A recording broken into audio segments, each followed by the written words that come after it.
What's the weirdest intersection of media and commerce you've seen lately? Oh man, go for it. Spider Daddy.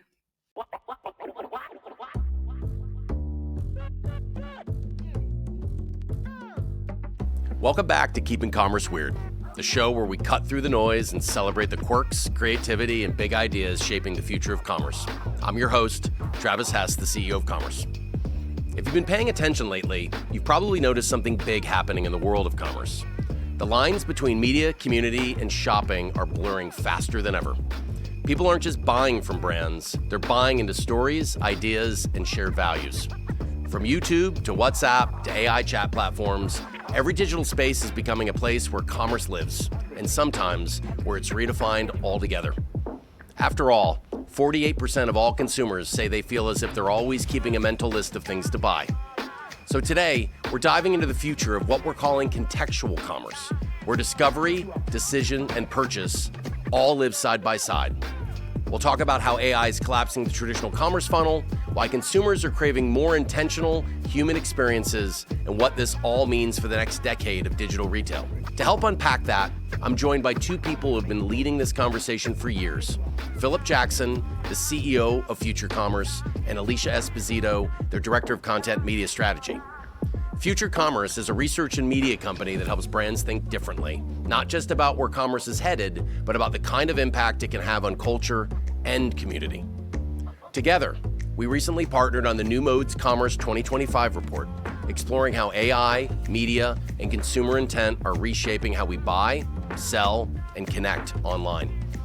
This is a conversation about the meaning behind the mechanics of commerce and the role brands can play in shaping, not just predicting the future.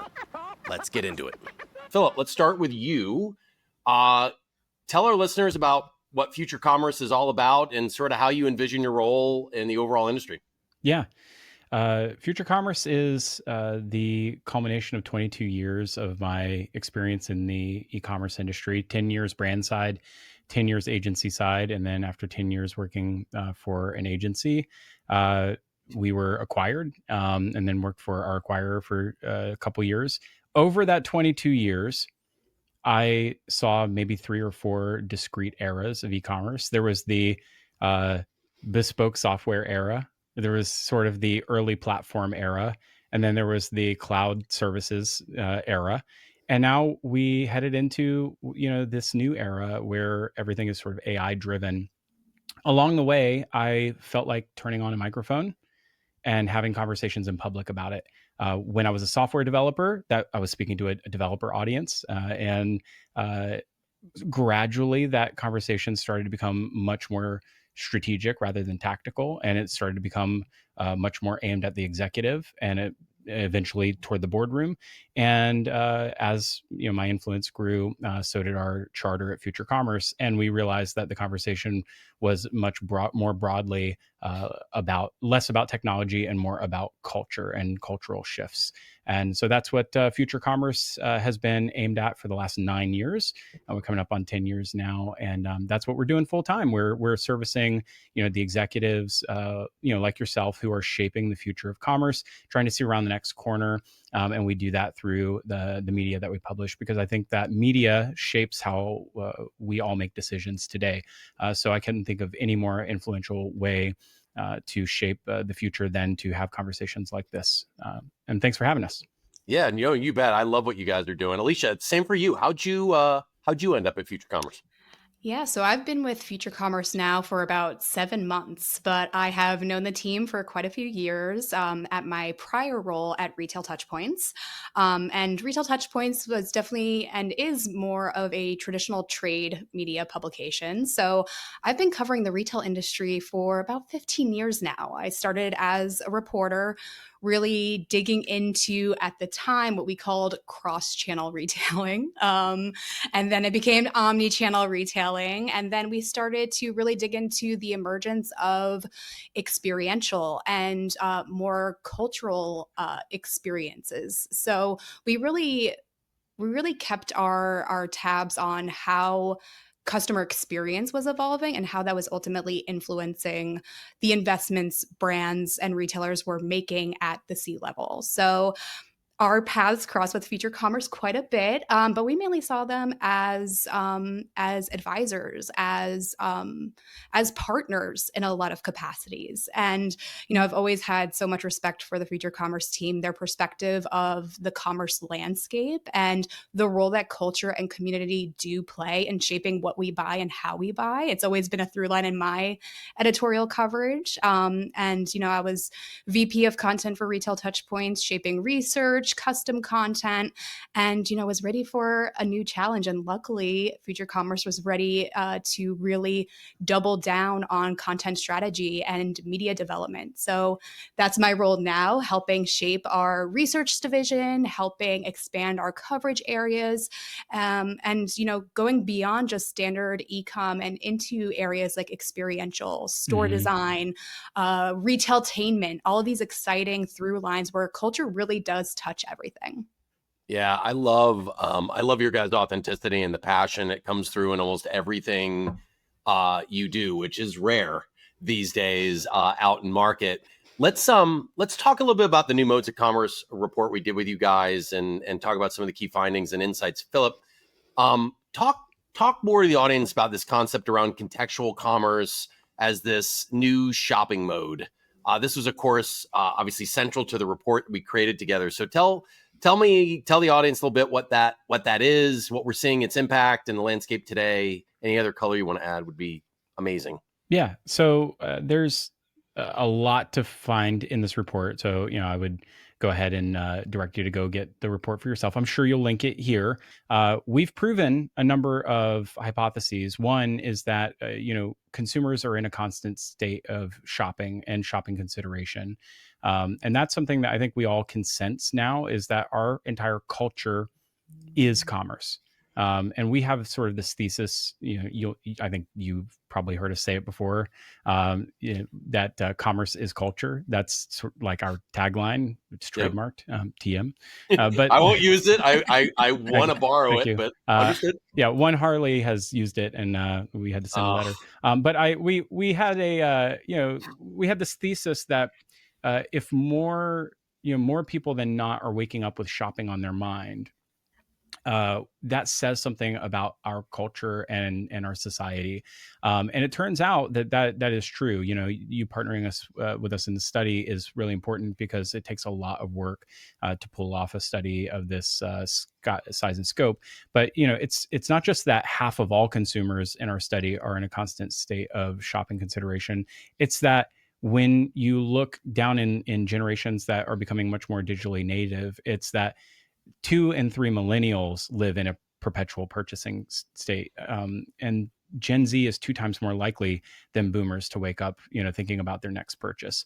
And for every boomer that's actively shopping, 2 of them exist in a passive mode of shopping. So we're really exploring how identity is tied up with the modes of shopping. And what new modes is all about, and this is our second year in performing this piece of research, is recontextualizing the discrete modes of shopping, where maybe you used to go sort of window shopping at the mall. You didn't have the intent to buy, or maybe you were spearfishing on Amazon, where you knew exactly what you wanted to buy. Today, we don't have funnels necessarily anymore. You can go from unaware of a product, and you are being entertained on an app, and we'll talk about some of the data here. You're being entertained on an app somewhere in your leisure time, maybe Instagram or YouTube or TikTok. But you can go from purchase consideration to conversion in mere seconds now. And so that is a brand new mode. And that is what we're calling omnimodal. You're in every mode of purchase all the time. And so that's really what we're exploring here in this piece of research.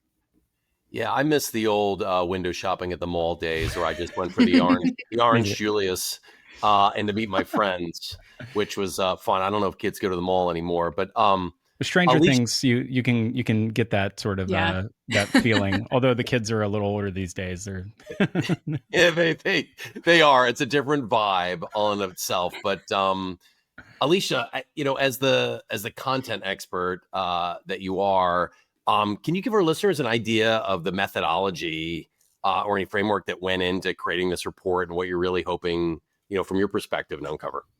Yeah, absolutely. And like Philip mentioned, this is the second time we're doing this research, but we really saw that there was an opportunity to revisit the questions, recalibrate them by incorporating some new channels, new behaviors that we've been tracking over the past year from an editorial standpoint, and also expanding the respondent pool. So this year, we collected 1,000 responses across the US, UK, and Australia slash New Zealand. And that allowed us to kind of get a broader, more global perspective of how consumers were using different channels, how that line between entertainment and shopping is actually blurring for different audiences. And we ensured that there was an even split between male and female, but then also those different age brackets. So we tracked Gen Z being the youngest all the way up to Boomer, and did not only like the bigger picture trend analysis to understand more broadly how consumers were participating in commerce, how they're using AI engines to guide their decision making journey, what they want or don't want from branded e-commerce sites. But we really made a point to dig into some of those generational nuances because there were a lot of broad assumptions about Gen Z. And in my age, I'm a millennial. So when I was, coming up in trade media and covering the retail industry, it was all about me. But it's interesting to see how there are some intersections between millennial and Gen Z, and also where those pivot points do take place. And we're going to be getting into that in a second. But again, in a nutshell, our goal was just to go big, see like the macro trends, and then get as granular as we possibly can to understand some of those distinctions. Yeah, I was going to say the generational components, it's fascinating. Like just real quick, like what were some of the most surprising things? Like, were you shocked by anything in there generationally you'd not expect to see? Um, I think there were some areas that I was a bit surprised. So, for instance, gaming is a really big hot button topic in the industry right now, specifically Roblox, Fortnite. So we made a point to include some Yeah. gaming forward questions, or at least include Roblox as part of like the channel use. And I will say, it is part of Gen Z's, digital diet, so to speak, and they use it pretty regularly, but they don't perceive it as a commerce channel necessarily. So I think that is like they're not going in with an intent, but I think we can all agree that commerce does happen. Like if you have a kid or kids, like if you're getting asked Robux, like that's commerce, right? Yeah.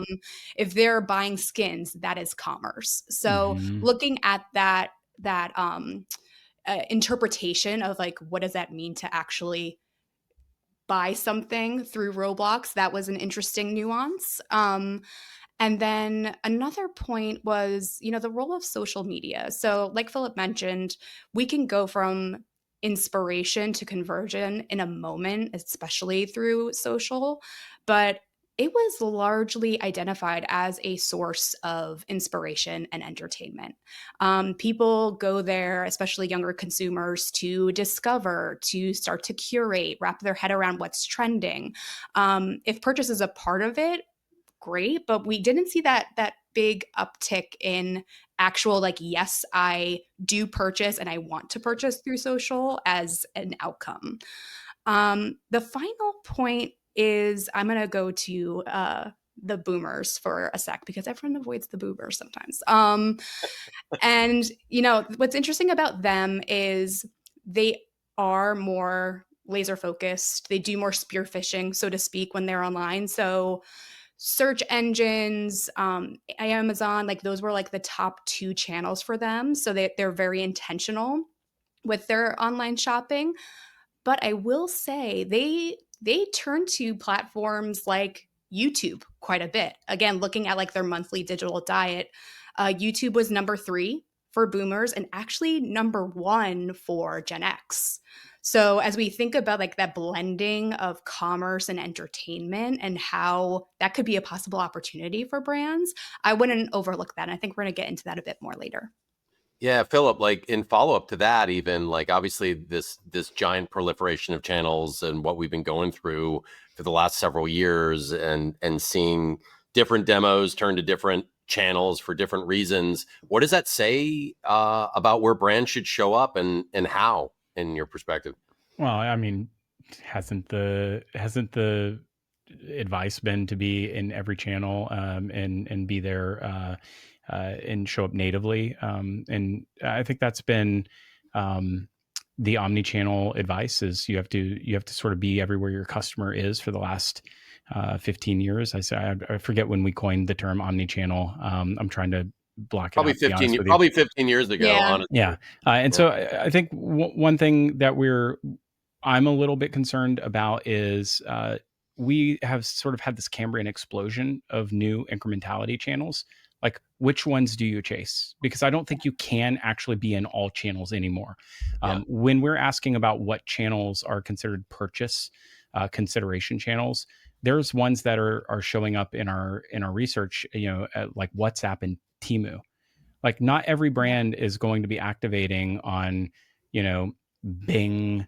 Have a Bing strategy, a WhatsApp, and a Temu strategy, right? So, to be truly omni-channel today, I think you would have to have, a Roblox, gaming strategy as well.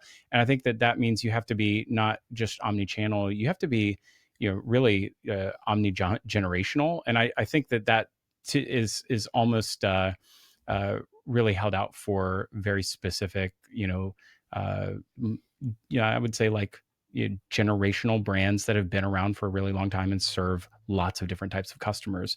Generally, to answer your question, um, you know, channels are favored by certain types of customers, and I think that we should go to where our very specific customers are. And that means you need to learn about who your customer is and not make assumptions about them. Last year, millennials and Gen Z didn't have nearly as much AI daily use as they do now. 46% of millennials and Gen Z use AI tools daily now, as compared to about, I think, 31% last year. But AI usage falls off 50% after age 45. So we're really seeing this bifurcation of not just trust but adoption, in these age gaps, that I really think you just, as a brand, you have to understand who your customer is. You always have had to understand who your customer is, where they are, and then you have to show up in full in those channels. Um, so it's probably an unsatisfying answer, but I think it's just the true one. I feel reasonably satisfied. I mean, I wouldn't say I'm unsatisfied. But to like kind of lean more into that, Yeah. obviously this is the topic of the semester, around obviously LLMs, and the answer engines obviously now being part of people's daily lives. I mean, Philip, you talked a little bit about some of the stats there. But like, Alicia, from your perspective, what else in your mind did the research reveal about some of these experiences? And I'll let you guys tag team this one too. Like, is AI making it more personal or just more efficient? Yeah, absolutely. And it really was an interesting area of the research because we didn't want to just dig into the actual usage patterns and habits, but we wanted to dig into like how people were actually using it. So, like, what were the questions, what were the needs? And, looking at it more broadly, most folks are using AI platforms like ChatGPT, Perplexity, Claude as vehicles for basic research on a brand. I think that was about like 38%. And then 36% said they use it for basic research on a product or category. And then from there's kind of a long tail effect, where people are comparing similar products, but they're from different brands, or they just want basic inspiration. Those both ranked at about 29%. So, like, top of funnel, even middle of funnel, where you're like, okay, I know I need a thing, but like, I need to know which brand and which product is specifically right for me, whether that be through ingredients, customer feedback, even price, right? Deal hunting is a really important part of the mix as well from a value prop standpoint. So, that's one piece of the puzzle. like broader needs and usage. But what I will say was really interesting was getting into like the relationship that people are building with these platforms. And by that, I'll call it one key data point, which is about a quarter of Gen Z and millennial consumers, when we group them together, they say they're starting to trust AI more for curated product recommendations than real people. So that's like considering influencers. In fact, 13% of people, all respondents, said they're trusting AI more than influencers now. So like there's like this trade-off of like, okay, I'm going to social media. There are all these people trying to sell to me, hashtag link in bio or whatever you want to say. And they know how it works, right? Because they see it every day. They know what's going on. So when they go to a platform like ChatGPT and like they're asking really contextual questions and sharing all this insight about what they need, who they need to buy for, there's this trust and this intimacy that's being formed between consumers and these platforms. Like in a way, it's like almost becoming a new vehicle for word of mouth, which is kind of weird to say. And there's so much dialogue now, like to your point earlier about, are younger consumers going to malls? Are they window shopping? And like there's a lot of content that's saying like, yes, Gen Z are the new mall rats. But like this data point says to me that if they are going to the mall, it's for cultural and community purposes, not necessarily like, oh, I'm going to go to the mall to shop. It's all about like what the emotional and psychological drivers that they get out of being there with their peers. Yeah, I've found it's allowed me to be more emotionally available, the LLMs. I'm just bearing my soul. And they're just so nice. Always They're validating. validating, yes. Yeah, it's like, what an amazing, astute question, Travis. Mm-hmm. Wow. Oh, you're so right. Let me help and you're you. like, wow, thank you. I don't get this reinforcement a lot, so I'm gonna maybe share more things with you. These are great brands. You have great taste. Yeah, it really bigs you up. It's like it thinks you're the best thing ever. Yeah, I think Denim on Denim is totally a great look these days. You should completely rock. Let's not dog Denim on Denim too hard. All right. Levi's has a comment for you. I think they do. So like from your guys' perspective, what are the three biggest takeaways from the report that you want brands and retailers to really get right so they show up? Most importantly, like you guys, and I think you're steep in this too, authentically and successfully for their consumers. Like, what would you boil it down to three biggest takeaways? Well, I mean, we covered a few of them where number one, there's a certain type of a consumer that I think is an early adopter that is finding their purchase consideration in answer engines. I think that's a very clear emergence from last year to this year. And that is an appreciable uptick. So that it should be part of a certain type of a brand strategy. I think you have to determine if that's for you or not. And that when you survey these consumers, this is part two to that. When you're looking at where people spend their time as part of purchase consideration, ChatGPT is nearly on par with TikTok usage. So just to like get this straight, we're 31% of our audience in this study said they use ChatGPT as part of purchase research. 37% said TikTok. They're nearly equal. And so if you consider TikTok as part of a valid part of your business strategy and you utilize influencers, ChatGPT in our study is nearly equal in some consumers' mind as a also part of their research in a purchase consideration. I would never have thought that it would have emerged from 2024 to 2025 and that big of a leap forward. But outpacing that, Instagram and WhatsApp are also even at 47%. So I think that we also have to think about other emergence of messaging and word of mouth as a huge part of purchase consideration, and human relationships are still wildly important. I think that's number three, is that while 13% of our study, as Alicia just said, trust AI more than people, I still do think that creators play a huge role Hmm. in brand strategy, and people are looking for inspiration in these channels of entertainment, because 68% of folks are going to YouTube for part of their purchase research. So when you're looking at this study, I think you're really validating that humans are still very much in the mix.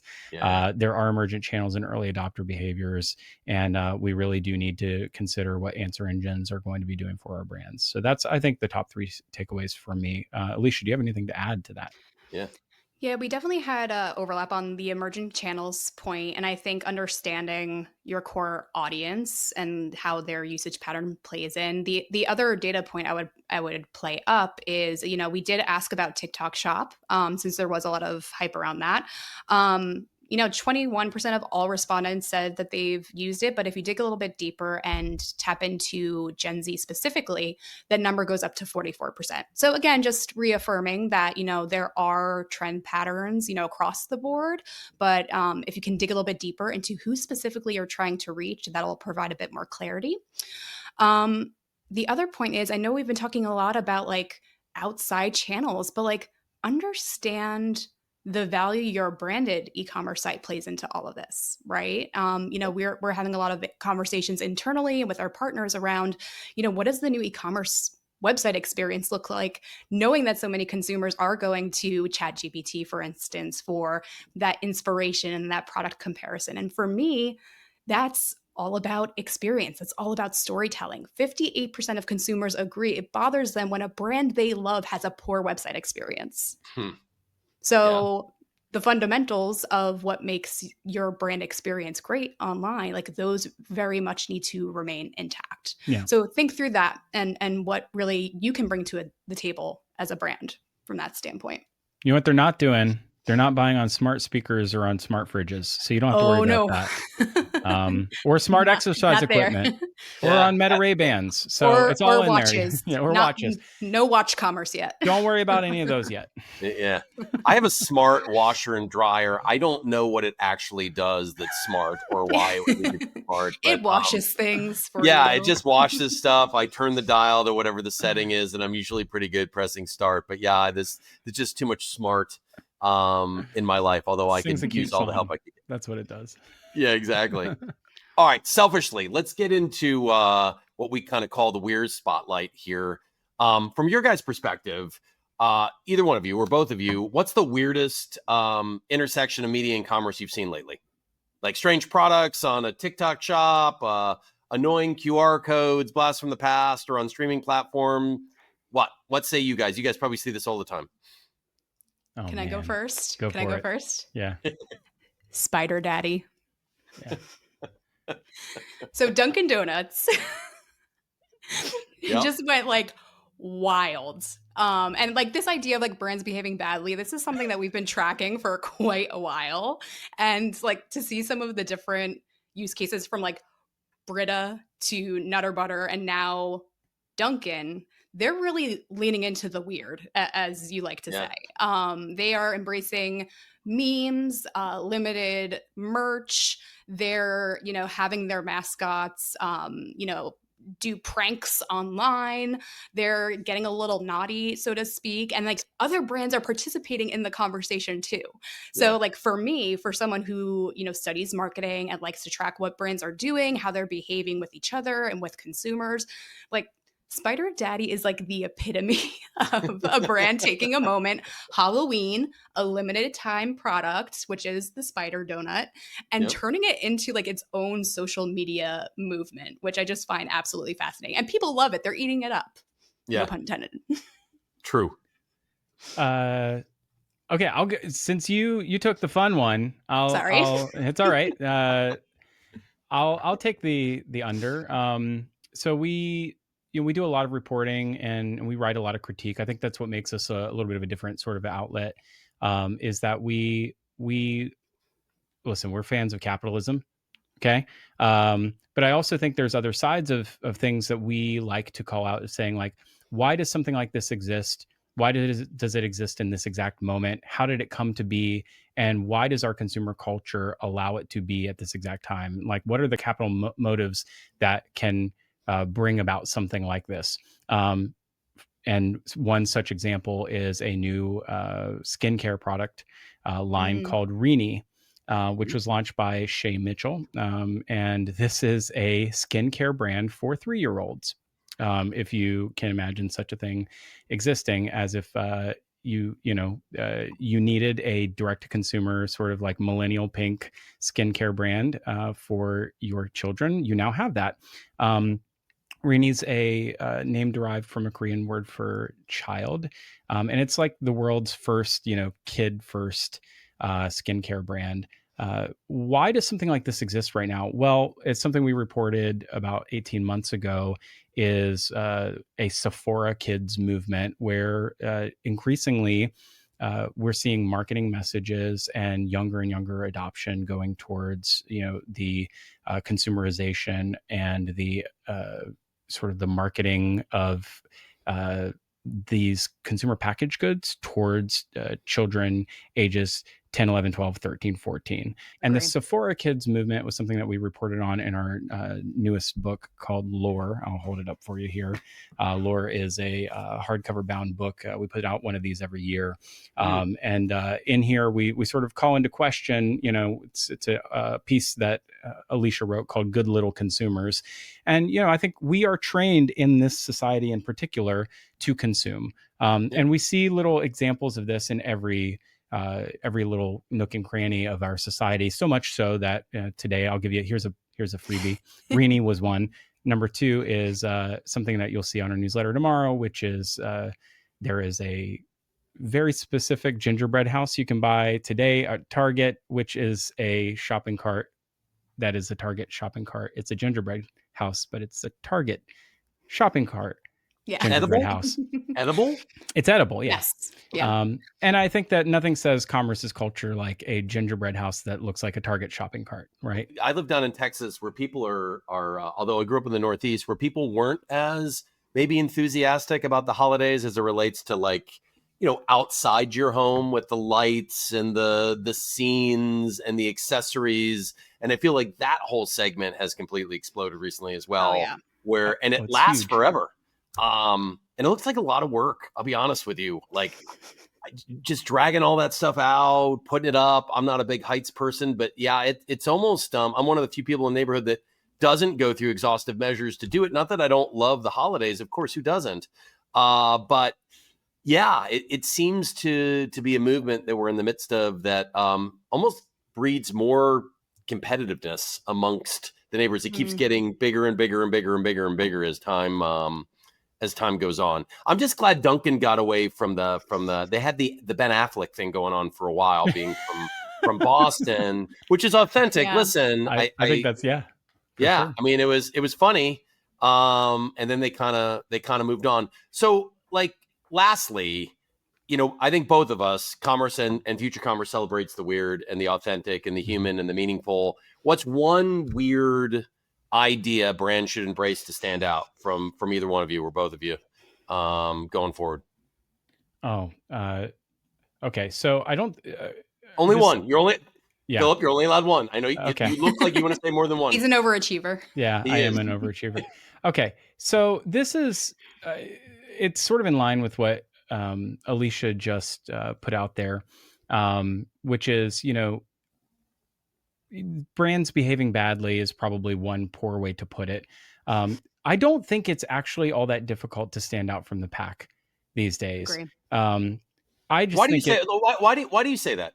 I think it's I'm not disagreeing with you, but I would love for you to unpack that more. Both there of you, is I believe that we live in a sea of sameness. Like we have a homogenization crisis in the world of retail, not just in brand and design, but even in commerce experience. Like there is a sort of like left rail navigation, top navigation. Like we have a UI UX pattern that we're locked into online. We have there is a way of doing things and a pattern of doing things that I feel like we are afraid to break the mold on for fear of losing something, right? And I do think that we would lose something. What would we gain though? We would gain the experience of not being like anything else and maybe Yeah. potentially being memorable. And I think that it takes a lot of bravery for brands to depart from the norm. I do praise a brand like Dunkin' for going all in on basically like a sex coded Halloween, a 3.5 week sex coded, thirst trap, meme for weeks. I think that takes a tremendous amount of courage because, while people accepted it, they could have easily not accepted it. And I think we really need to have a tremendous amount of courage in a world where we're being told that AI is just going to pilot everything for us. We need to have a lot of creativity and courage to back it up. So fair. No, yeah. Interesting. Yeah. You want to add anything to that?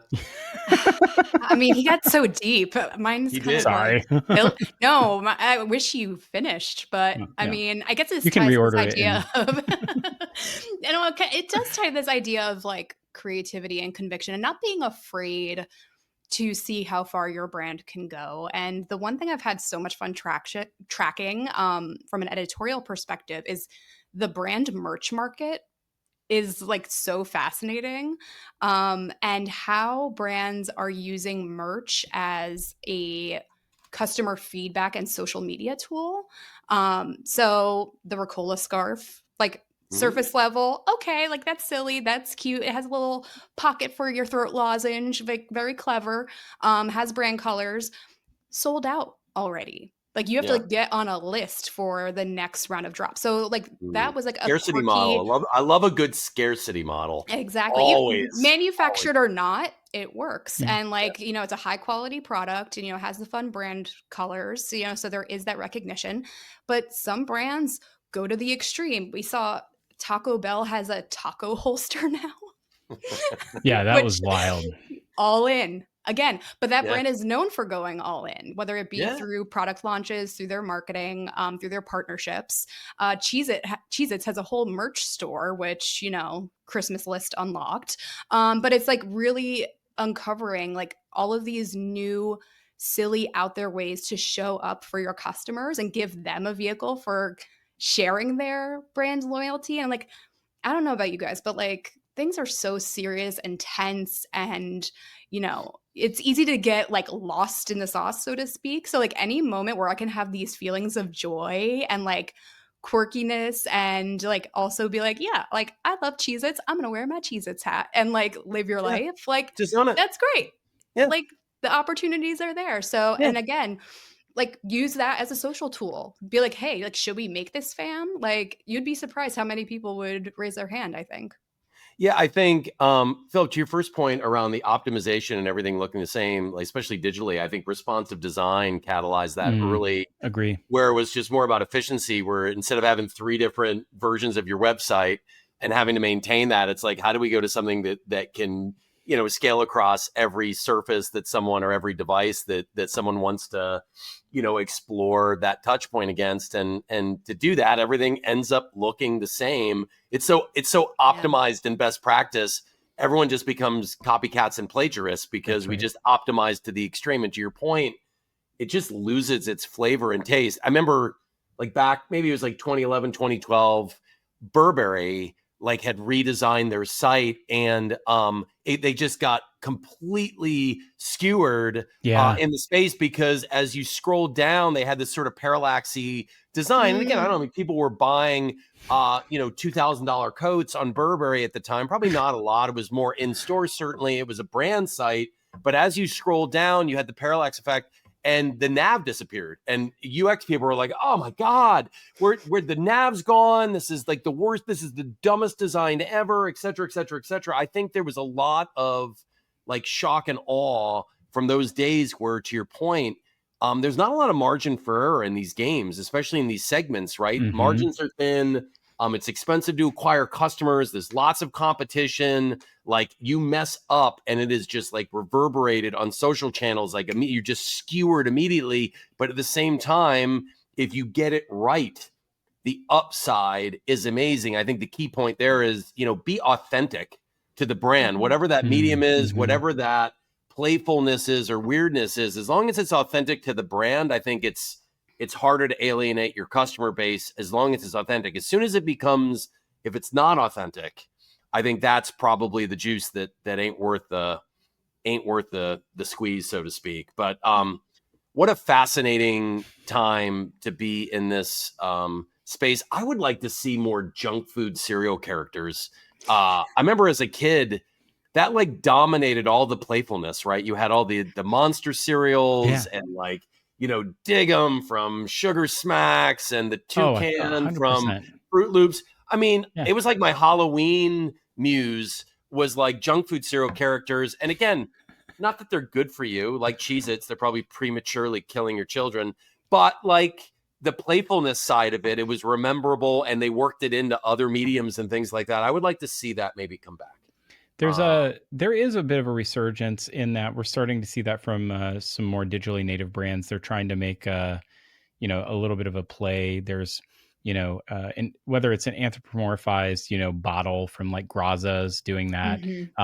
There are some that I think are trying to bring back the mascot. I think we should have that. We need to bring some more mascots back. We got a little serious there. I think we need to bring the playfulness back, and I'm all for more of that era. And have it not be just in insurance companies. Like, good for Flo. I'm sure she's made an amazing living playing that character. Good for her. I don't want to take anything away from her. But yeah, I would love to see the Noid from Domino's come back. I thought it was a brilliant concept. We did on that. I just did a whole piece on the Noid. Seriously? Avoid the Noid. I think it's nobody remembers the Noid.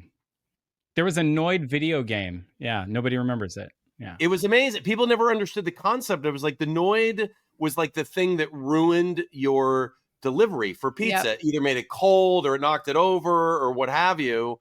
I use it a lot as a metaphor for like, implying that maybe we screwed something up. Not as good as the Noid might have screwed it up, or as good as the Noid would have messed up your pizza. But anyway, you guys don't need me to go on and on random 80s references. Listen, Philip and Alicia, thank you both for bringing the future into focus for us today. Thank you for the partnership. Love what you guys are doing. Keep it up. I think it's some of the more amazing things in the space. And a shout out to you guys. Check out Future Commerce. Check out their podcast, The New Modes of Commerce 2025 Report, co-authored with us at Commerce, linked in the description here. And to our listeners, thank you as always for tuning in. Keep exploring, keep experimenting, and as always, keep commerce weird.